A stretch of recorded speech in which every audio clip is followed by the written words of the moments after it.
Gente, ajusta a câmera e a câmera fica virada para lá. Às vezes eu não entendo o que acontece com esse Instagram. Boa noite a vocês. Estou aqui para fazer uma live sobre a questão da.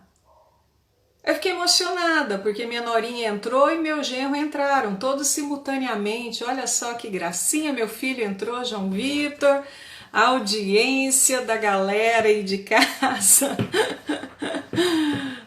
E daqui a pouquinho então a gente vai conversar com a neuropsicóloga Paula Lemes, que é da Universidade Federal de Uberlândia. Queria agradecer de antemão já a participação de vocês. Oi, meu filho, como está aí? Tudo bem? Oi, Maria Clara, tudo bem, minha filha? Você sumiu hoje, não deu notícias para mamãe, casou, mudou, não dá notícia, tá vendo, né, como é que funciona? Mas a gente vai levando, eu tenho o Luke por aqui, né? Olá, Diego, seja muito bem-vindo. Ludmila, seja bem-vinda. A nossa entrevistada Paula já deu o ar da graça. Aguardar então que ela nos mande o convite para que a gente possa começar o nosso bate-papo. Enquanto isso, gente, eu vou dar os números da Covid aqui no município de Uberlândia, como eu faço sempre. Olá, Alisson, você estava sumido, hein? E aí, tudo bem? Vou dar os números da Covid aqui em Uberlândia, né? Esse boletim foi emitido hoje, 2h35 da tarde. No município de Uberlândia, nós temos 95% dos leitos ocupados, os leitos da rede pública. Olá, Alda, obrigada pela participação. Nós temos 41 óbitos confirmados, 2.703 casos suspeitos. Então, é aquilo que eu sempre falo: quem pode ficar em casa, fique, não vamos arriscar, vamos tomar todo, lavar sempre as mãos, aquelas regras que a gente está acostumado a falar e que vocês estão sabendo, né? Oi, Alisson, eu estava sumido sim, mas é porque eu estava envolvido nas transmissões da missa da paróquia e hoje não vai ter transmissão. O Alisson foi meu aluno na Faculdade Católica, é jornalista, e ele é responsável pelas transmissões da paróquia São João Batista, não é isso, Alisson? Inclusive, eles estão fazendo as transmissões por meio do Facebook e eles estão precisando de 1.000 pessoas para que eles possam transmitir também por meio do YouTube. Não é isso, Alisson? Estou fazendo aí o comercial da sua assessoria de comunicação lá da igreja. A nossa convidada já entrou, a Boa nossa noite, querida Eliane. Paula. Olá, seja muito bem-vinda, Paula, e muito obrigada por você ter aceitado o convite de participar desse bate-papo aqui com a gente. A Paula Lemes, ela é neuropsicóloga da Universidade Federal de Uberlândia e ela fez um trabalho, ela junto com a equipe, né, estão fazendo um trabalho muito bacana, dando dicas para os estudantes nesse período de quarentena, da questão da aprendizagem, da memorização, da atenção. E são dicas assim que a gente sempre precisa ter, porque é muito difícil. Eu acho que quando a idade vai aumentando, como é o meu caso, a gente vai ficando até com esse desvio de atenção maior, né, Paula? Seja muito bem-vinda, muito obrigada, viu, por você estar aqui comigo. Obrigada, Queria então que Eliane. você Você está me se ouvindo bem? apresentasse. Está Oi? me ouvindo bem? Está Eu me acho que ouvindo está bem? cortando um pouquinho o áudio. Está baixo? Melhorou Está um cortando. pouco? Agora melhorou. Ah, tá. Boa noite, eu que agradeço o convite, Eliane. Para mim é um prazer estar aqui, conversar com você, falar desses temas tão importantes e que é uma área que eu sou apaixonada, né, a neuropsicologia, e o que eu puder contribuir, dividir conhecimentos, eu estou à disposição. Então, eu agradeço bastante aí seu convite de estar aqui hoje. Olha só, então nós vamos começar, Paula. Eu gostaria que você falasse um pouquinho sobre o que é a aprendizagem.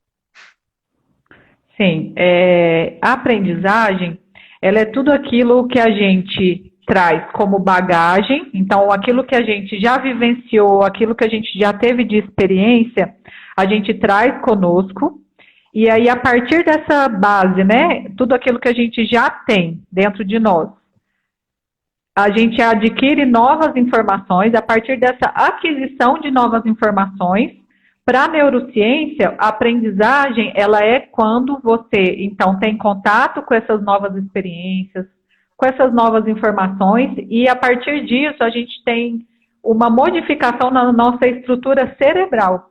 Então, o nosso cérebro, ele tem alterações à medida que a gente vai aprendendo algo novo, a gente adquire informação, e a gente experimenta uma situação nova, ou a gente entra em contato com um conhecimento novo.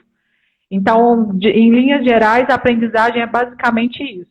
E aí, claro, a gente tem a aprendizagem aplicada a diferentes contextos, né? Como você citou, eu trabalho na Universidade Federal de Uberlândia, e aí lá a gente trabalha com contexto acadêmico. Então, é a aprendizagem dos estudantes na universidade.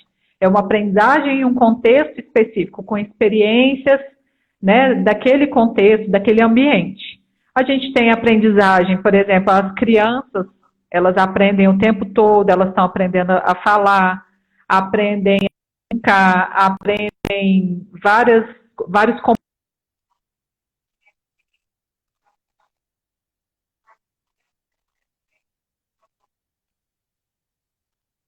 em contextos, em ambientes diferentes. Então, a aprendizagem ela está relacionada também com essa aplicação, né? Aonde a gente está aprendendo. Olá, Aldeni, boa noite. Obrigada pela participação. Está travando um pouquinho a sua internet, mas eu acho que daqui a pouquinho dá uma melhora. Está te incomodando muito segurar o fone de ouvido, Paula? Às vezes, não, às vezes, de repente, sem o fone, pode ser que a gente consiga conversar, né? Porque eu estou sem fone e você está me ouvindo bem?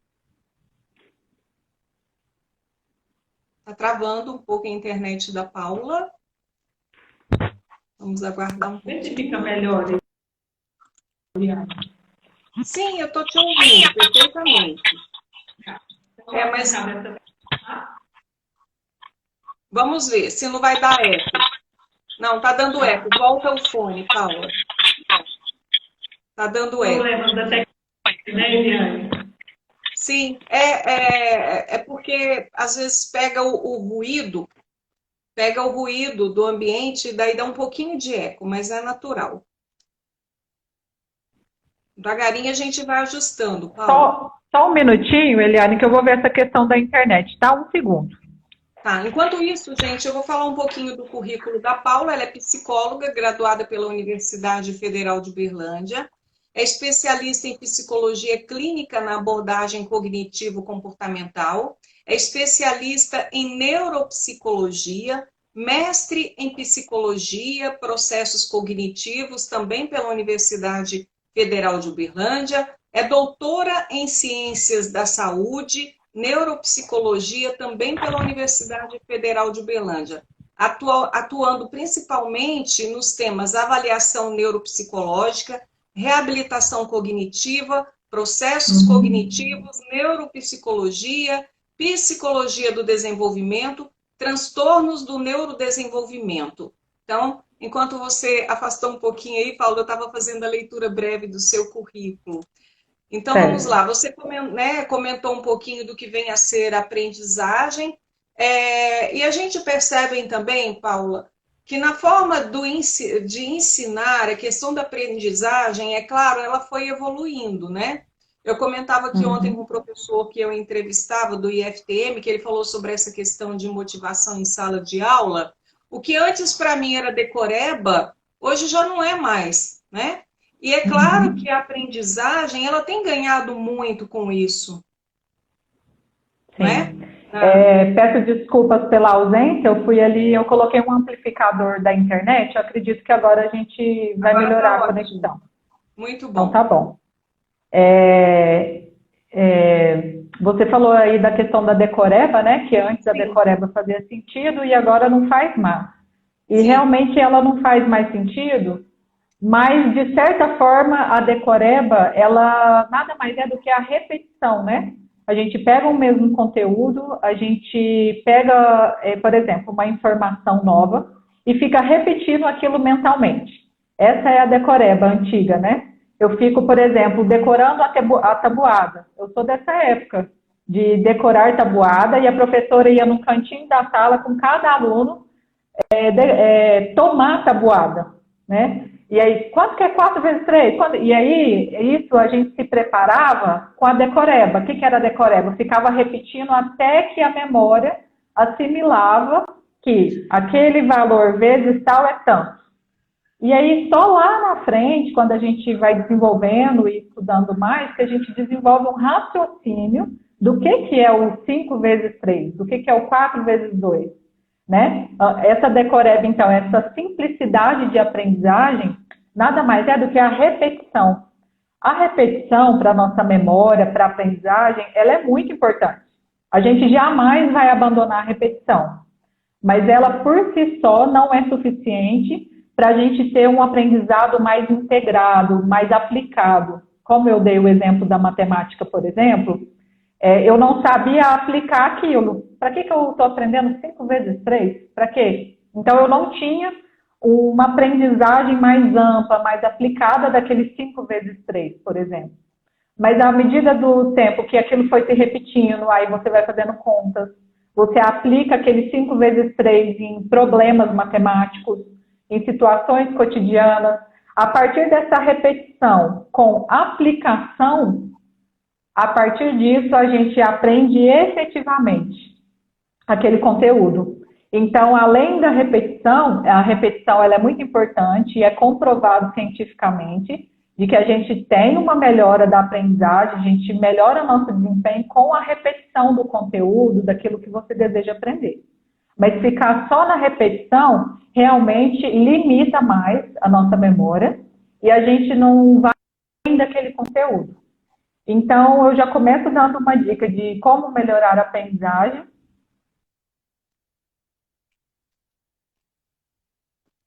Está travando um pouquinho a internet.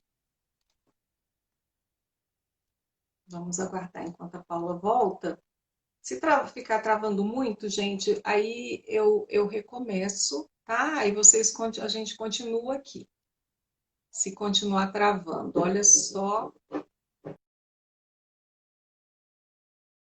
Isso, travou um pouquinho, saiu. Vamos aguardar. Então, a Leilane que também é neuropsicóloga, né? Paulinha dá show e dá mesmo, viu, Leilane? Jordan, obrigada pela participação. Diego, a Celina, que essa é a Paula, orgulho de você, realmente, né? A gente tem que, de fato, ter orgulho das pessoas que contribuem, né? Que ajudam a transformar. E a Paula, com certeza, ela promove essa transformação, né? Principalmente nessa área da educação, da neuropsicologia. Eu não sei se foi a minha internet ou se foi a sua. Foi a sua, Paula, caiu, voltou. Ah, que pena. Então, Paulo, olha só, você estava falando dessa questão que a repetição é uma das dicas, né, nesse processo de aprendizagem. Você falou da tabuada agora, e eu me lembrei que há poucos dias a minha filha estava falando: mãe, você lembra quando a gente ia para a escola que você ficava tomando a tabuada no caminho de casa para a escola? E às vezes eu tenho um casal, o João Vitor e a Maria Clara. E eu estava tomando a tabuada da Maria Clara e o João Vitor respondia. A Maria Clara achava ruim, e daqui a pouco já começava a brigar no carro. Então era essa festa toda no caminho da escola. Mas como você colocou, esse processo de repetição é uma dica da aprendizagem, né? Isso que você estava colocando, Paulo. Olha só. Mas quem faz parte também da aprendizagem? Seria só a escola, só a instituição de ensino? A família também faz parte desse processo de aprendizagem?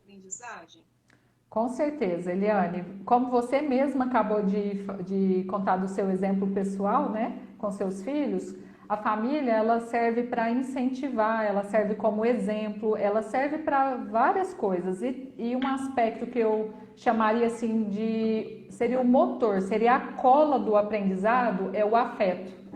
A parte das emoções, o lado afetivo, ele é extremamente importante para qualquer aprendizagem. Tanto que quando a gente não tem um relacionamento afetivo muito bom com determinado conteúdo, por exemplo, você não gosta muito do professor, ou determinado conteúdo te lembra algo ruim, geralmente a gente tem um pouco mais de trava, de bloqueio, de dificuldade de lidar com aquela informação daquele conteúdo. Então a família vem com essa questão afetiva que é extremamente importante. E por outro lado pode atrapalhar também, porque por exemplo, se você tem um pai e uma mãe que diz para você a vida toda, nossa, estudar é horrível, nossa, para que você vai ler isso? E te desestimula a estudar, a aprender, a se capacitar, a se desenvolver, isso pode, claro, não vai te impedir de aprender, mas pode te dificultar mais, né, esse aprendizado. Então, a escola também serve como um ambiente, uma instituição de estímulo, é claro. E qualquer instituição que a gente faz parte, qualquer grupo, né, que a gente frequenta, que a gente participa, são importantes, então, para incentivar a nossa aprendizagem e influenciam, sim. Um dos fatores que influencia na nossa aprendizagem é o social, que envolve todas essas instituições que você citou. Porque muitas vezes a família acha que o papel da educação está só na escola, né? Ah, meu filho não está aprendendo nada naquela escola.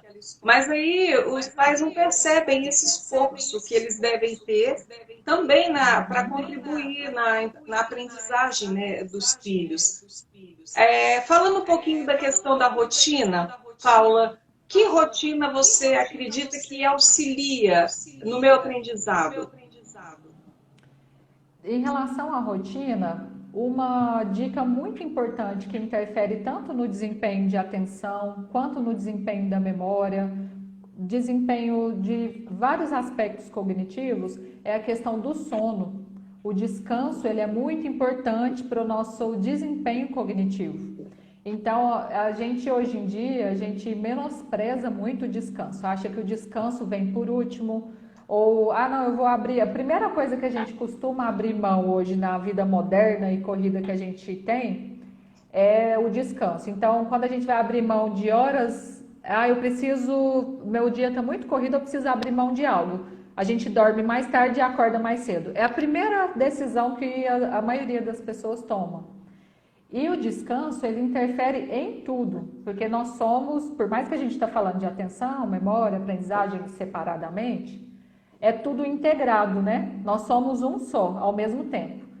E aí o sono é comprovadamente, né? A ciência tem mostrado que um sono desregulado, uma pessoa cansada ou estressada ou ansiosa ou depressiva, né? Que não está bem e não tem dormido bem, ela tem um desempenho de aprendizado menor, né? Os gráficos aí que a gente estuda, né? Tanto para isso vale para a criança, isso vale para adolescente, isso vale para o adulto, para o idoso. O descanso é muito importante para a nossa aprendizagem. Então, a primeira dica de rotina é durmam bem. Dormir é muito importante, assim como comer, assim como fazer exercício físico, assim como tomar água.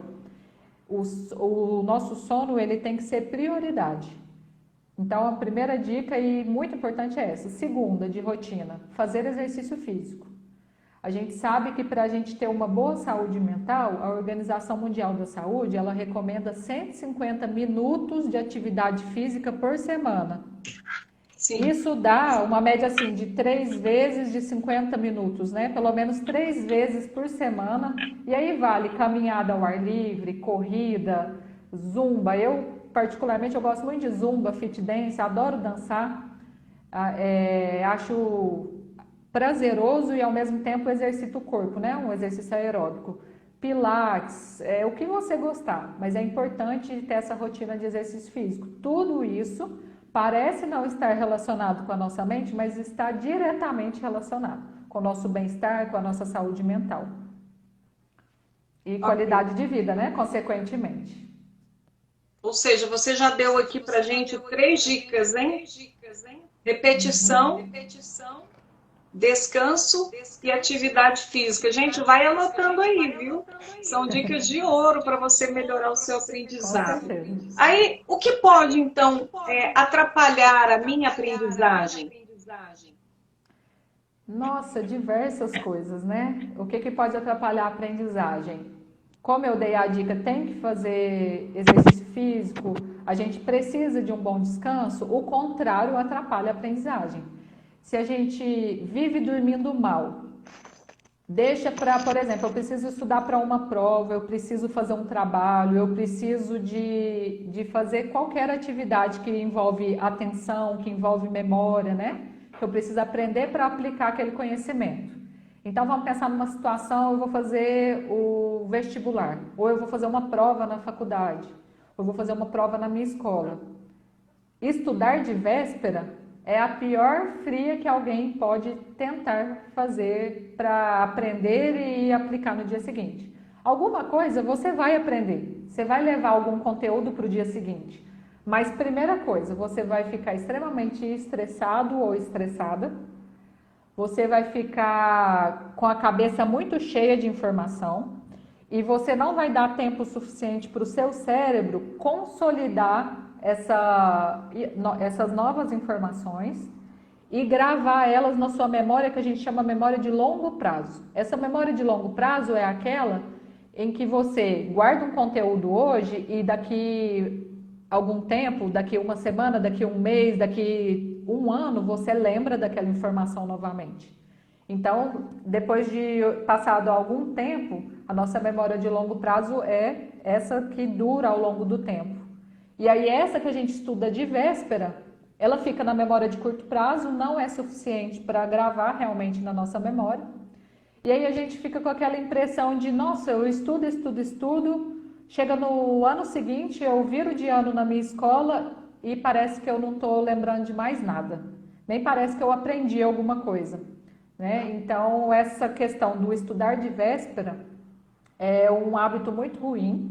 E o ideal é que a gente fracione o estudo ao longo do tempo, né? Então, um pouco hoje, um pouco amanhã ou daqui 2 dias, um pouco semana que vem, até que na véspera você vai revisar, você vai repassar na sua memória aquele aprendizado que você teve anteriormente.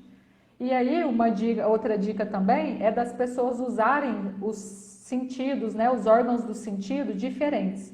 A gente está muito habituado hoje com a visão, né? A gente lê, pega um livro e lê, assiste algo, tudo é muito visual hoje, a internet é muito visual. Pega esse mesmo conteúdo e ouça ele em áudio. Por exemplo, você grava a sua própria voz falando aquele conteúdo, ouça em áudio. Isso já é uma via cerebral e neuronal diferente que a gente acessa. E isso faz com que a consolidação da memória fique melhor. O que isso quer dizer? A gente aprende melhor quando a gente aplica esse conteúdo de várias formas diferentes. Interessante isso, né? De você estar... Eu lembro que quando eu estudava, eu gostava muito de ficar escrevendo. Eu escrevia várias vezes aquele conteúdo. E era uma forma que eu tinha de fixar. O João Vitor fez uma colocação aqui, Paula. Repetição com correção até a exaustão leva à perfeição. Processo jesuítico. O que você acha disso? Então, em relação à repetição com correção, aí depende muito da forma que essa correção vai ser feita. Se você se corrige, aí vamos colocar um pouco o aspecto afetivo e emocional junto. Esse corrigir é uma forma punitiva, eu me puno, nossa, que burra, vai ser burra, nossa, vai de novo, e você se cobra, você pode melhorar, mas você vai ter um caminho mais difícil e mais nada prazeroso, né? O contrário do prazeroso, você vai ter um caminho muito estressante, cansativo de aprendizado. Você vai assimilar alguma coisa, mas essa não é a melhor forma que a ciência tem mostrado que a gente aprende. A gente aprende melhor quando a gente tem um ambiente ameno. O que é um ambiente ameno? Um ambiente tranquilo, um ambiente silencioso. Tem pessoas que gostam de estudar com música, por exemplo, clássica, com uma musiquinha de fundo, que a gente chama de ruído branco. O ruído branco é aquele ruído, por exemplo, de ar-condicionado ou do ventilador, aquele ruído que é repetitivo, fica ali repetindo. A sua atenção se habitua com aquele ruído e ele ajuda a tirar os outros ruídos. Por exemplo, está passando um carro na rua e você não escuta outros ruídos do ambiente. Então, ele ajuda a nossa atenção a focar em uma coisa só.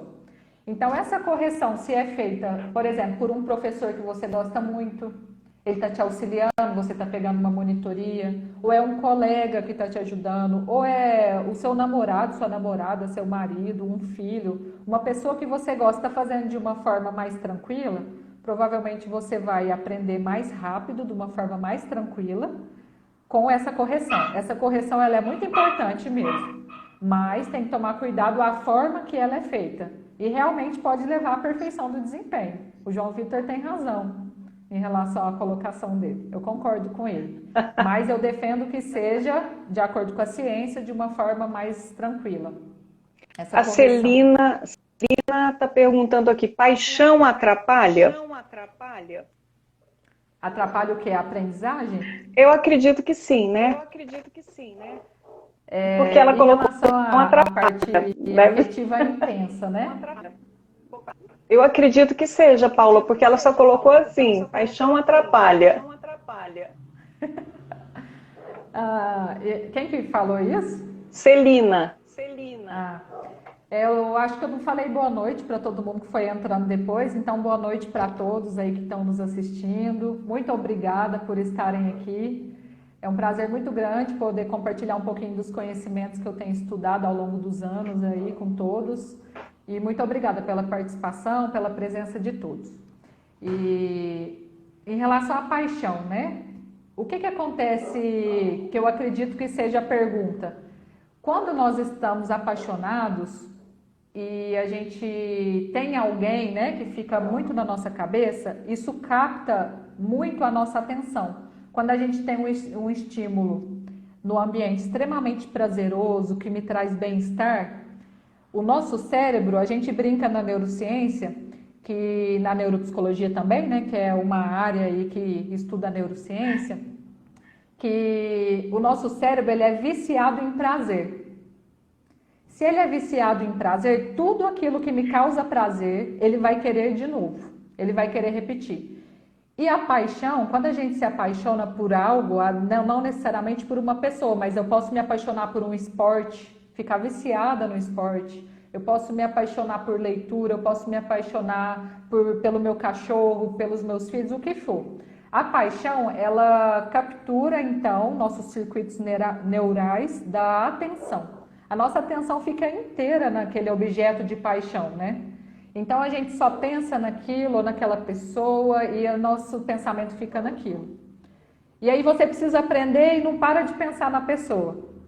Precisa aprender, você precisa fazer uma leitura, eu preciso ler um texto para minha prova, mas nossa, ele é tão lindo, nossa, ela é tão maravilhosa, e aí aquilo fica captando a sua atenção.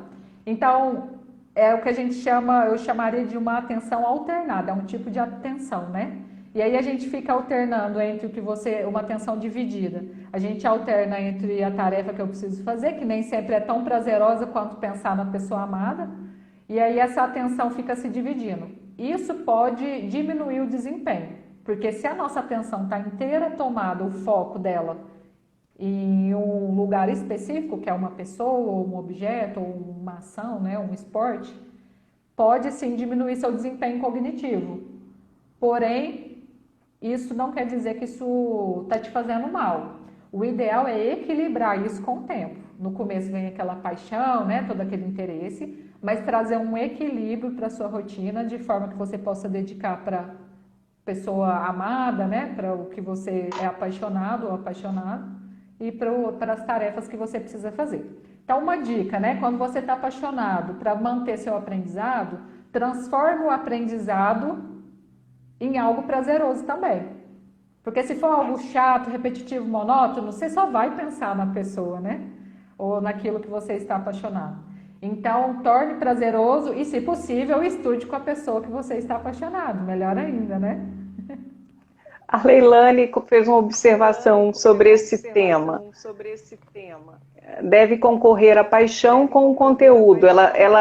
Eu acho que ela quis complementar o que a Celina colocou, né? Esclarecendo, porque você estava questionando, né, a questão da pergunta da Celina. Aí ela colocou, deve ser porque a paixão concorre com o conteúdo. Com certeza. O ideal é poder equilibrar isso tudo, né, Paula? Isso como você falou. E o que contribui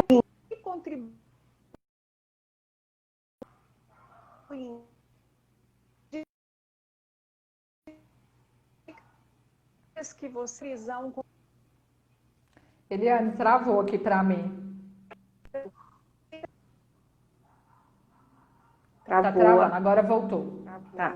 Ficou cortado. Você repete, por favor? Sim. Que dicas que você daria para que eu possa fixar, memorizar um conteúdo? Como eu falei, a questão da repetição, higiene do sono, que é cuidar muito do sono, fazer exercício físico, tudo isso interfere. E também a gente tem dicas específicas de associações de memória. A gente pode pegar um conteúdo, por exemplo, eu vou pegar um conteúdo, vou pegar aqui um livro de neuropsicologia. E eu nunca tive contato com esse livro. Aí eu vou pegar ele pela primeira vez e vou tentar memorizar um conteúdo. Eu posso só ler ele e tentar entender o sentido do livro e pronto. Ou eu posso pegar esse conteúdo e começar a associar ele com alguma outra coisa para que ele faça mais sentido. Como eu falei, a gente precisa aplicar o conteúdo em diferentes contextos, em diferentes ideias, né? Ideias diferentes para trazer com a mesma informação, para que a gente possa melhorar o desempenho da memória. O que isso quer dizer? Eu vou pegar o livro aqui de neuropsicologia e eu posso pegar ele, por exemplo, e vou ler, por exemplo, sobre atenção. Aí eu vou começar a ler o conceito de atenção, eu posso ir criando na minha mente imagens mentais do conteúdo. Então eu vou criando, por exemplo, uma historinha mental. É um exemplo de associação que a gente pode fazer de imagem mental com o conteúdo que eu estou lendo. Olha como eu vou acessando funções cognitivas diferentes no meu cérebro. Imaginar é uma coisa para o meu cérebro, eu ler é outra função, é outra área especializada na leitura. Aí, por exemplo, eu posso sentar e conversar com um colega sobre aquele mesmo conteúdo. Eu posso conversar com o professor, marcar de esclarecer dúvidas, ou eu posso pesquisar um vídeo no YouTube. Então, olha, eu peguei o mesmo conteúdo, eu estou estudando sobre atenção, eu posso ver ele de forma no vídeo, que aí o vídeo, por exemplo, do YouTube, ele vai me dar não só o elemento visual, mas auditivo. Ele vai vir com som, vai ter fala, vai ter música, vai ter, né, cores. Depois eu falo com uma pessoa esse mesmo conteúdo, então eu volto, repito de novo, mas de uma forma nova. Aí eu crio imagens mentais de uma história de atenção. Ah, tá, eu vou aprender os tipos diferentes de atenção. Atenção focada, atenção alternada, atenção seletiva e por aí vai. Tá, eu posso decorar, que é aquele método antigo de repete, atenção seletiva, fico repetindo os 4 tipos. Ou eu posso tentar aplicar e criar uma imagem mental. A atenção dividida é quando eu estou no trânsito, então eu me imagino lá, fecho os olhos, imagino que eu estou dirigindo e a minha atenção está ao mesmo tempo no cachorro que está passando na rua, ao mesmo tempo ela tem que desviar para a placa de sinalização que eu tenho que obedecer, o sinal, o volante, eu tenho que passar a marcha, então ela fica dividida em vários elementos ao mesmo tempo, para que eu possa executar aquela determinada tarefa. Então, eu imagino essa atenção dividida. Na hora que eu vou fazer uma prova, na hora que eu preciso dar uma palestra, falar sobre isso, vem essa imagem na minha cabeça. A atenção dividida é aquela que... E aí eu posso até dar exemplos sobre isso. Então, é um exemplo de como a gente pode memorizar de uma forma mais tranquila, criando imagens mentais também, associações entre as ideias, entre algo que eu já aprendi anteriormente. Aí eu aplico nesse novo conteúdo, eu converso com outras pessoas, vejo vídeos, gravo áudios. Então tem inúmeras técnicas aí para nos auxiliar a aprender e ter um desempenho melhor da nossa memória. O Alisson perguntou aqui, Paula, qual o tempo de sono ideal para este descanso para melhorar a aprendizagem? Essa é uma excelente pergunta, é Alisson? Alisson. Alisson, obrigada pela sua pergunta, obrigada pela participação. Essa é uma pergunta ótima que as pessoas sempre fazem e existem, a hora que você pesquisa na internet, se você colocar no Google agora, quantas horas é o ideal, você vai achar todo tipo de informação. E esse todo tipo de informação eu vou te resumir em uma frase. Não existe um número de horas ideal para cada pessoa. Existe uma média. As pesquisas mostram médias. Mas a média da Paula não é a média exata do Alisson, não é a média da Eliane, não é de nenhuma das pessoas aqui. O que é o ideal? A gente se sente descansado, a gente ir dormir, a gente é tipo um trabalho de autoconhecimento, eu diria. Você vai perceber na sua rotina diária qual número de horas é suficiente para você se sentir bem. Você tem que acordar sentindo descansado e tranquilo, de bom humor. Se você acordou de mau humor e está sentindo muito cansaço e muito sono ainda, você não dormiu um número de horas suficiente. Então isso é extremamente pessoal, não tem um número de horas exato. O que a gente sabe em média? Que quando a gente nasce, o recém-nascido ele precisa de muitas horas de sono, 16 horas de sono, é quase o dia todo dormindo, em média.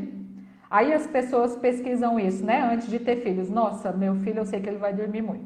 Aí o bebê dorme, ao invés de 16, dorme 22 horas, fica só 2 horas acordado. Aí os pais quase surtam, pensando, nossa, meu filho tem algum problema. Eu li no livro tal que eram 16 horas, meu filho está dormindo mais. Tem alguma coisa? Ou o contrário. Ah, não, está dormindo 14 horas. Nossa, tá tudo errado, entendeu? Então a gente não tem um número exato de sono. A gente sabe que a gente precisa de muito sono quando nasce e ao longo do desenvolvimento essa necessidade de sono vai diminuindo até quando a gente é idoso. Então quando a gente é idoso ou idosa, a gente precisa dormir menos do que quando a gente era bebê ou a gente era jovem. Mas não tem um número exato, viu, Alisson? Isso você vai experimentar e vai ver para você. Eu, Paula, eu sei tempo, numa rotina agitada, com filha pequena, então nem sempre eu consigo dormir o que o meu corpo necessita, o que o meu cérebro precisa para aprender bem. Mas eu sei que eu preciso ainda de 9 horas seguidas, sem interrupção. A qualidade do sono também, Alisson, é muito importante. Não adianta você dormir seguido, acordando de hora em hora, você não vai descansar. Então, é um sono sem interrupção, para a gente entrar naquele sono REM. O que é o sono REM, né, para a ciência? É aquele sono profundo, aquele sono que a gente costuma até tremer o olho porque está sonhando. A gente está tendo várias imagens mentais que a gente chama de sonho. É nesse sono REM profundo que a gente descansa realmente. E a gente processa a informação e a gente armazena a memória. Esse sono é muito importante para aprender bem. Então, procure a quantidade de horas para você, Alisson, que faz sentido para você e que você acorda e fala, nossa, estou me sentindo bem, estou descansado. Exatamente. Olha só, Paula, eu sou péssima em determinada matéria. Você acredita que isso faz com que eu crie barreiras no meu aprendizado naquela matéria, naquela disciplina? Pode ser que sim.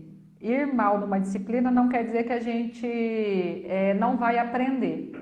E aí podem ter inúmeras dificuldades aí no meio desse processo de eu não vou bem na disciplina por determinados motivos. Quando a gente não está bem emocionalmente, a gente pode ter uma queda no desempenho, como eu falei, da aprendizagem. Se você não está dormindo bem, seu aprendizado tende a cair também com o tempo.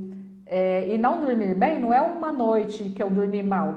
Ao longo do tempo, vários dias seguidos, você dorme mal de novo, dorme mal, e aí seu desempenho vai caindo também.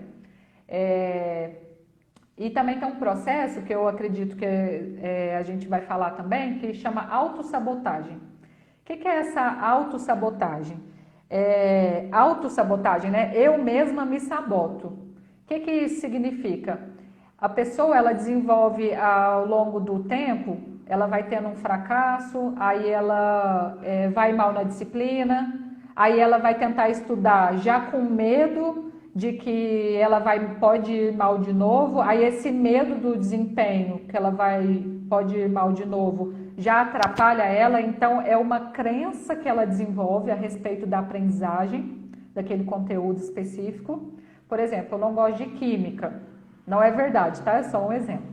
Mas eu não gosto da matéria química, eu tenho que aprender química, é importante para eu passar no vestibular, ou porque eu estudo engenharia química, é importante a aplicação daquele conteúdo, mas eu não gosto. Ou eu não gosto do professor, ou eu vou mal na matéria, eu não aprendo bem. Aí eu já me auto-saboto, eu já vou para a aula, eu começo a mexer no celular, porque eu não vou aprender mesmo. Eu saio mais cedo da aula, eu fico conversando com os colegas a aula inteira, eu não presto atenção, eu não me coloco à disposição daquele conteúdo. Isso é autossabotagem. A pessoa, então, com medo do fracasso, ela fracassa de novo. É meio que um ciclo vicioso de autossabotagem, né? A pessoa, então, ela se predispõe a não ir bem. É estranho dizer isso, né? Mas ela faz isso muitas vezes até de forma inconsciente. Eu não vou bem mesmo, eu não vou aprender mesmo. Isso acontece muito com as exatas no Brasil, principalmente a matemática, que o Brasil é um dos piores de desempenho em relação à matemática, né? E aí as pessoas, então, vão desenvolvendo essa crença de nossa, eu tive professores péssimos lá no fundamental, então não aprendi nada, então agora também não vou aprender mesmo, porque eu já estou mais velho ou estou mais velha. E aí essa autossabotagem vai virando um ciclo, às vezes, ao longo de toda a vida da pessoa.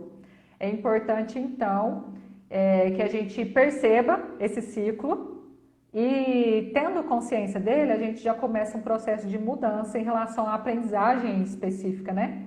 Uma das formas de sair dessa autossabotagem é a pessoa ver um sentido naquilo que ela está aprendendo, então uma aplicação para a vida dela. Ela ter pessoas de referência daquele conteúdo, que é prazeroso para ela ouvir aquelas pessoas falar sobre aquilo, pessoas apaixonadas naquele conteúdo, fazem diferença com didática, né? Isso faz com que a gente aprenda mais facilmente. E ela ter algum tipo de prazer para aprender aquilo. Então ela tem que ver sentido. Se não vê sentido, é igual eu falei, nosso cérebro é viciado em prazer. A gente tende a correr, fugir do que não nos dá prazer. Se aquilo não está te dando prazer, a gente não vai querer fazer mesmo. Então é importante que você tenha um significado novo para aquele conteúdo na sua vida. A Fabiane colocou aqui perguntando, né, se o professor pode gerar algum bloqueio no estudante. Nenhum estímulo externo causa diretamente algo em nós. A gente tem, igual eu falei no começo da live, a gente já tem nossas experiências prévias, a gente traz conosco uma bagagem que a gente vai se desenvolvendo ao longo da vida e a gente vai tendo várias pequenas experiências no dia a dia de aprendizagem, sejam elas desde aprender a comer até aprender uma matéria mais difícil, né, na escola. Por exemplo, a matemática é uma matéria mais abstrata, né? Você precisa resolver problemas, precisa dar soluções, então é algo mais que exige mais das nossas funções executivas, né? E aí, então a gente vai aprendendo ao longo do tempo isso e a gente precisa... Desculpa, Eliane, eu estava lendo a pergunta que eu perdi o que eu estava falando. Qual que era a pergunta mesmo? Desculpa. A pergunta é se o aluno pode ter algum bloqueio em relação ao professor. O bloqueio. Uhum. Então, a gente traz essas experiências prévias para aquele aprendizado. E aí, dentre essas experiências, a gente já tem pré-determinado o que eu gosto, o que eu não gosto. Professores bons, professores ruins. Esse tipo de professor é um professor bom, então a gente vai desenvolvendo essas ideias pré-concebidas, essas crenças ao longo da nossa vida a respeito de tudo, das pessoas, do mundo, de mim mesmo. Então a gente desenvolve isso. Quando a gente lida com um professor, por exemplo, um professor muito autoritário, e eu não lido bem com o autoritarismo, provavelmente isso vai gerar um bloqueio. Pode, né? Pode gerar. Tanto que isso não é uma relação direta de causa e efeito. Um professor pode causar bloqueio? Não é o professor, é o significado que você está dando para aquela experiência com aquele professor. Tanto que uma sala de, por exemplo, 30 alunos, não é todo mundo que vai mal numa disciplina de um professor autoritário, por exemplo. Porque se fosse verdade uma relação direta, o jeito do professor vai me causar um bloqueio, a turma inteira teria que ser bloqueada na sua aprendizagem, concorda? E não é. Cada um tem a sua forma de ver as coisas, o seu aprendizado. Porém, a didática do professor, ela está assim no ciclo de aprendizagem. A didática do professor, ela facilita de forma assim infinita a nossa aprendizagem. Ela facilita, ela dificulta, mas ela não impede. Então, esses bloqueios emocionais, aquele branco na hora da prova, né? Isso daí tem que ser olhado mais de perto. Se isso está se repetindo só naquela situação do professor, se você tem essa questão de bloqueio em outras situações e avaliar isso mais de perto. Mas não é uma relação direta, de causa e efeito. Um professor muito ruim vai me bloquear. Não. Tem pessoas que às vezes dão sentidos fora daquela sala de aula para aquele conteúdo e vai super bem. Com relação à atenção, de que forma eu posso fazer existe técnica, existe alguma dica para que eu possa melhorar a minha atenção? Sim. As dicas que eu falei para a memória também valem para a atenção. São circuitos neuronais interligados. E aí a gente precisa cuidar do sono, a gente precisa fazer exercício físico, tudo isso interfere na atenção. Por quê? Porque a gente dormir bem e a gente fazer exercício físico com frequência, né? Não adianta fazer uma vez por mês, eu fiz. Não é só fazer, tem que ter frequência no exercício físico. O exercício físico e uma boa qualidade de sono fazem com que os nossos neurotransmissores, o que são neurotransmissores? São partículas, são substâncias mensageiras entre os nossos neurônios. E aí, para a gente passar uma informação, um aprendizado novo de um neurônio para outro e fazer um circuito, né, de aprendizagem, esses neurotransmissores, que são essas substâncias aqui entre um neurônio e outro, precisam estar regulados. Eles precisam estar numa quantidade suficiente, eles precisam estar saudáveis, vamos dizer assim, né, entre aspas. Se eu não faço exercício físico, se eu me alimento mal, se eu durmo mal, esses neurotransmissores eles começam a sofrer modificações. Às vezes eu tenho uma baixa desses neurotransmissores, então se eu tinha aqui 30 neurotransmissores entre um neurônio e outro, só para exemplificar, e aí eu não durmo bem, tudo, e aí eu não fico bem comigo mesma, eu vou ficando estressada, não fico, né, não estou me sentindo bem, aí cai para 10. O que esses 10 neurotransmissores provocam na aprendizagem? Uma dificuldade de passagem de informação de um para o outro, que a gente chama de sinapse, que é essa conexão. E aí essa passagem de informação, se eu não tenho os mensageiros suficientes para levar, então passa menos. Por isso, a higiene do sono e o exercício são tão importantes, eles ajudam a regular isso, a manter eles saudáveis, e a quem está com eles desregulados, ajuda a voltar a regular e a funcionarem bem de novo. Então, são dicas que eu fico repetindo assim, sempre, porque as pessoas ainda menosprezam a importância do bom sono e do exercício físico. Você coloca no material que vocês elaboraram na universidade, que eu dei uma olhadinha antes, Paula, algumas técnicas como sugestões de aplicativos, e tem um termo que você coloca lá, o Pomodoro. O que é? Aproveitando, né, que você falou dos materiais, eu e a Leiliane, que está aqui presente, obrigada, Leiliane, pela participação aqui, viu, pela presença. Eu e a Leiliane, nós fizemos e-books e podcasts, que e-books são os livros virtuais, né, a forma escrita, e os podcasts, para quem não sabe, são áudios. A gente gravou os e-books em áudio, para quem preferir, ouvir ou tiver dificuldade de leitura. São materiais que a gente fez sobre atenção e aprendizagem, sobre memória e aprendizagem, sobre emoções e aprendizagem. Então, cada um tem um tema, sobre técnicas e estratégias de estudos e sobre as principais dúvidas sobre aprendizagem acadêmica. A gente lançou 5 materiais, 5 volumes, uma coleção inteira sobre aprendizagem, com dicas, formas lúdicas, muito tranquilas de falar desses assuntos, com embasamento científico, e damos dicas no final de todos eles, para melhorar a aprendizagem, para melhorar o desempenho da atenção, da memória, que é o que a gente está falando aqui. Né? Várias dicas que eu disse aqui estão lá. Então, quem tiver interesse, quiser esse material, é um material gratuito, está no site da PROAI, da UFO, www.proai.ufo.br. E aí tem lá, né, uma notícia sobre isso. E aí quem quiser pode baixar os materiais gratuitamente. E o Pomodoro é uma técnica de atenção concentrada. É uma técnica que o Carnegie, se eu não me engano o nome dele, uma pessoa desenvolveu. Ele tem até um site do Pomodoro, que é um site que tem vários serviços para ajudar as pessoas a melhorarem seu desempenho da atenção, o seu foco. A gente tem aplicativos que são gratuitos, e aí lá no e-book a gente traz o aplicativo Forest, que é floresta em inglês, que ele é gratuito, é um que eu testei, né, para poder dar a dica. E aí a ideia dele é você melhorar o seu foco e a sua concentração no seu trabalho. A proposta original do criador da técnica Pomodoro, ela é uma técnica de foco e concentração. E aí como é que ela funciona? Você vai colocar, por exemplo, lá no aplicativo, você vai programar de tempos em tempos.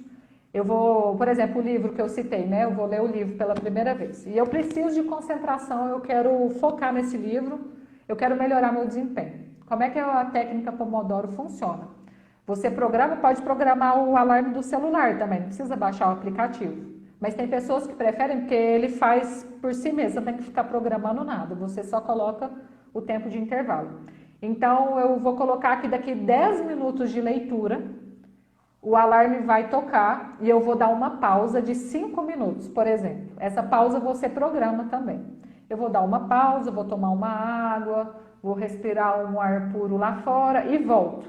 Mais 10 minutos de concentração total e imersão na minha leitura. 5 minutos de pausa. E aí, então, vai fazendo esses intervalos entre foco, pausa, foco, pausa, foco de atenção e pausa. E o que ele percebeu, né? E isso também tem comprovação científica. À medida que a gente tem um tempo específico de concentração em determinada tarefa, que eu estou concentrada, eu estou atenta, e eu pauso, e depois eu volto de novo, a gente melhora nosso desempenho da atenção. E aí, tem alguns lugares na internet que falam de alguns números mágicos. Você tem que programar 25 minutos e pausar 5, 25, 5. Assim como o sono, que o Alisson perguntou mais cedo, né? Quantas horas de sono? O tempo da técnica Pomodoro também é muito individual. Então, eu posso começar com 5 minutos de concentração e 5 de pausa, não tem problema nenhum. Se isso faz sentido para você, é o tempo que você consegue ficar focado. Você consegue meia hora, já programa meia hora e 10, 15 minutos de pausa, não tem problema nenhum. Então, o tempo de pausa é importante que você saia completamente daquele conteúdo. Então, sua mente realmente vai descansar, você vai fazer um lanche, você vai fazer qualquer outra coisa, menos pegar o livro para ler. Você volta de novo. E aí, o que vai acontecendo com o tempo? Esse tempo do Pomodoro, que é esse tempo de concentração, vai aumentando. Então, no começo eu conseguia ficar meia hora focada. Semana que vem, com esse treino, né, sistemático, eu tenho que repetir isso vários dias seguidos. Com o tempo, semana que vem eu já estou 40 minutos super focado, depois 50, depois 1 hora. Isso vai se estendendo. O nosso foco de atenção vai durando mais e a gente fica menos fadigado. Então, a atenção ela é treinável também. É isso que é interessante da técnica. Interessante porque você vai, por meio de uma repetição também, né? 5 minutos aqui e você vai aumentando nessa questão da atenção. A Aldeni colocou aqui. Ela é muito importante. A Aldeni, que está nos acompanhando, falou, já quero bis. Olha, só a Paula querer. A gente já marca novamente para falar de outro tema. A Vocês podem pedir o tema também. Sim, sugerem que a gente faz aqui. A Menezes colocou aqui, muito interessante essa técnica. E a doutora Laila Lemes está perguntando aqui como faz, Paula, para te encaminhar pacientes? Porque você é neuropsicóloga e você também faz atendimentos, né? Ah, legal. Obrigada, Aldeni, pela participação, tá? A gente espera marcar outra live sim. Então, vocês participam novamente em breve, tá bom? Assim que a Eliane me convidar, estou à disposição, viu, Eliane? Semana que vem. Obrigada, Rodrigo. Vamos agendar. Que é meu marido, está aí apoiando sempre, né? Minhas ações, tudo que eu faço. O R. Menezes é o Rodrigo. E doutora Laila, obrigada também pela participação. E eu agora estou com um projeto novo, aqui a logo aqui atrás, né? Cognitiva, até a página que eu estou aqui falando é pela cognitiva.neuropsi. A Cognitiva é um projeto antigo e ao mesmo novo. É uma ideia antiga minha, que eu tenho amadurecido ela ao longo de muitos anos e agora eu estou conseguindo finalmente concretizar, Eliane, que eu tinha te falado. É um projeto fora da UFO, né? Em horários extras aí. Sim. De atendimentos. Então, são atendimentos de avaliação neuropsicológica, reabilitação cognitiva, de supervisões, né? Não só supervisões clínicas, porque as pessoas, por exemplo, que acabam de formar, elas sentem essa necessidade de ter uma supervisão de quem já tem mais anos de experiência, de poder trocar ideias sobre os atendimentos, mas também orientação de trabalho de conclusão de curso, né? Da área de psicologia, orientações ou co-orientações de mestrado, doutorado, né? Então, tenho alguns anos de experiência, fiz mestrado e doutorado com a minha dissertação e a minha tese todas na área de neuropsicologia. E aí, então, com o tempo, eu vou oferecer cursos, não só eu dando curso, mas com parceiros da área, né, ou parceiras, e também materiais de estimulação cognitiva. Em breve eu vou lançar esses materiais, aí vou fazer a inauguração oficial da Cognitiva, vou fazer uma live. E aí você já está convidada, em breve eu mando o convite, viu, Eliane? Então vão ser vários serviços reunidos em um lugar só. A Cognitiva, eu já estou com site online, para quem quiser acessar, é www.cognitivaneuropsi.com.br. Eu estou fazendo alguns pequenos ajustes, mas ele já está, né, ativo, já está funcionando. E aí eu deixei um link aqui na bio do Instagram da Cognitiva, todas as formas de contato e acesso para marcar atendimento, para tirar dúvidas, né, para esclarecer qualquer coisa. Então tem o link aqui, aí tem o WhatsApp, tem o contato do site, tem o contato do Facebook e aqui do Instagram também. São as formas de contato aí para encaminhar pacientes, para falar comigo diretamente. Olha só, reforçando então o site, é cognitivaneuropsi.com.br. É o site. Olha só, Paulo, o nosso tempo está quase acabando, faltou um monte de coisa para a gente abordar, realmente vai dar uma outra live. Por exemplo, dúvidas que eu tenho, melhor horário para estudar, qual o jeito certo de estudar, como que eu posso controlar minha ansiedade. Tem muito assunto bacana ainda para a gente falar e que não deu tempo aqui hoje, né? Porque o tempo voa aqui. De quero mais, né, Eliane? Sim, sim. Nós vamos, fica aqui o compromisso, então, da gente agendar uma outra live quando você passar esse momento aí de inauguração do site, e daí a gente marca, então, essa nova live e a gente divulga. Então, Paula, foi um prazer tê-la aqui, quero te agradecer por esse bate-papo muito gostoso, muito esclarecedor, agradecer a todos vocês que estiveram presentes, e eu deixo a palavra com você, então, para você encerrar. Eu que agradeço, Eliane, pelo convite, mais uma vez, né? Essa parceria nossa aí que veio da UFO e que está trazendo frutos para além da UFO, né? E é um prazer conversar com você também, a gente poder trabalhar em parceria. Agradeço a oportunidade e quem quiser entrar em contato diretamente comigo, fiquem à vontade. Como eu falei, o link dos contatos está aqui na página do Instagram da Cognitiva, na bio, né? O Linktree lá, que tem todas as informações. Quero dizer também que nesse momento de pandemia, para as pessoas se cuidarem, para lembrar de usar máscara, higienizar as mãos. Então, se cuidem, cuidem dos seus familiares, das pessoas próximas a vocês. Vamos nos cuidar para a gente passar por esse momento mais fortalecidos, com novos aprendizados, mas que a gente possa passar logo esse momento nebuloso aí que a gente está passando, né, no mundo todo.